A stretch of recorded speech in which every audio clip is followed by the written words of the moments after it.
As we enter the third week of this federal government shutdown, I want to take a moment and thank everybody who has reached out to our office on the phone or over email. Please know that I am seeing all of your messages, and my staff and I are working through the shutdown to make sure we're responsive to you.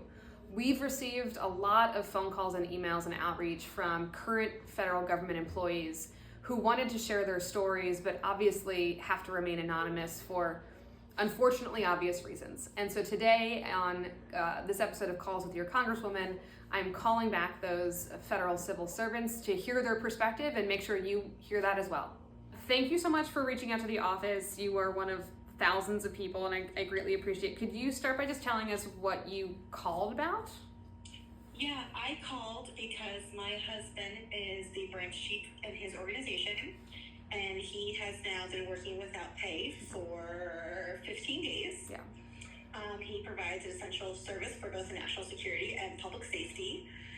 And in addition, I teach at a school with an autism program, and we are basically fighting on both sides because we are slated to lose a lot of our funding for our students via Medicaid and everything else for essential services that they need to be successful.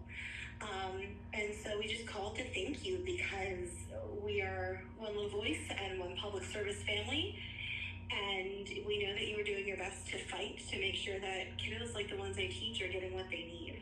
I really appreciate that. And first of all, I want to thank you, both of you, for your public service. And my staff and I are working through the shutdown too, and none of us are taking paychecks right now. And I understand how difficult it is. I Appreciate your solidarity on that too, because I know that you live in our neighborhood. I understand that you know how difficult it is. And not just your family and my family, but like more than half of Americans live paycheck to paycheck right now. And so I get it's really tough. But first and foremost, again, just I want to thank you for your husband's service to the country, your service to our community, and what we're fighting for here is bigger than any of us. What we're fighting for, as you know, is we have to stand up for the healthcare of Americans. And additionally, call me crazy, but I think Congress needs to come together and actually negotiate a bipartisan budget deal. That doesn't. It'd be lovely if you were called back to be in session.